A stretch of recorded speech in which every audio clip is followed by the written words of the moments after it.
Un des mythes concernant Jésus et le christianisme qui circule particulièrement dans les milieux athées, c'est que ce serait l'Église ou les chrétiens qui auraient par après divinisé Jésus. Qu'est-ce que ça veut dire? En gros, au début, les gens se sont simplement dit Jésus est un homme comme un autre, peut-être un peu un révolutionnaire ou quelqu'un d'intéressant, mais avec le temps, il serait devenu Dieu. Un athée et expert du Nouveau Testament, Bart Ehrman, est assez friand de cette thèse. Donc lui, il dit que c'est quelque chose qu'on voit quand on regarde les écrits du Nouveau Testament, en particulier les évangiles. Donc on peut dater la date de rédaction de différents évangiles, et généralement on dit que le premier était Marc, ensuite il y a eu Matthieu, ensuite Luc, et plus tardivement Jean. Donc c'est tous des écrits du 1er siècle, ils sont relativement proches de la source, il y a une certaine chronologie, ils ne sont pas tous écrits au même moment, et lui ce qu'il va avancer, c'est que quand on regarde ces écrits, on va voir chez Jean, donc le dernier écrit, que Jésus est vraiment très clairement Dieu, il dit très clairement qu'il est Dieu. Il dit même, Jean, que Jésus préexistait, donc qu'il était Dieu de toute éternité, chose qu'il dit qui ne sont pas dans les autres évangiles. Il dit que chez Matthieu et Luc, par exemple, les chrétiens, ce qu'ils ont rajouté, c'est la naissance virginale pour faire de Jésus, entre guillemets, Dieu dès la naissance.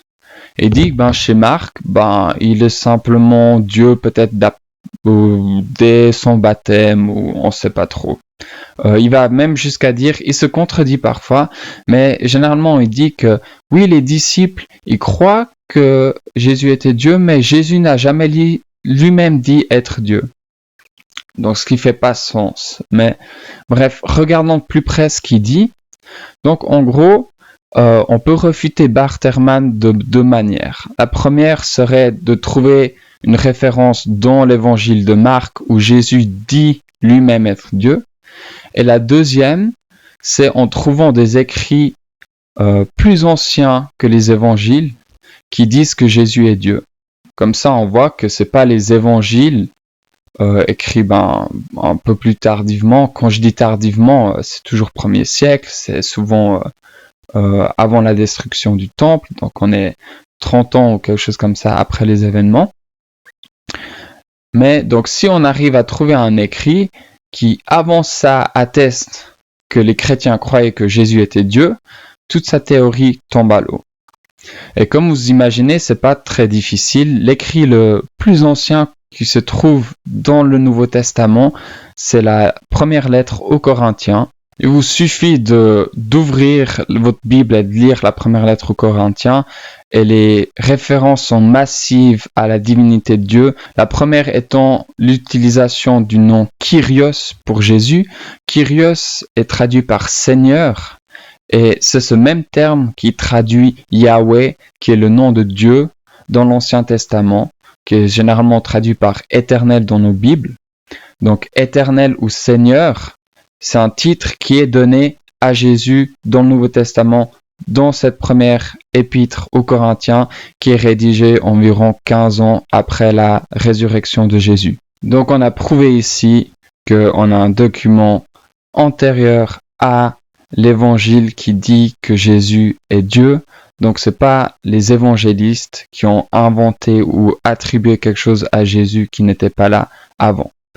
Maintenant, Bart Ehrman peut dire par moments que oui, les disciples ont cru que Jésus était Dieu, mais Jésus n'a jamais affirmé lui-même être Dieu. Donc regardons Marc, parce que c'est l'évangile le plus ancien, et si on montre que Jésus disait dans Marc qu'il était Dieu, tout l'argumentaire de Bart Ehrman ne tient pas debout.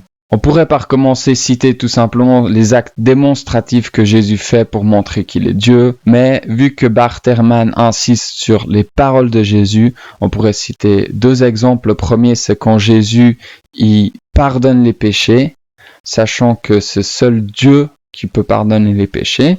Mais prenons une deuxième référence qui est encore plus claire, c'est lorsque Jésus est interrogé sur qui il est, et là le grand prêtre lui demande « Es-tu le Messie, le Fils du Dieu béni ?»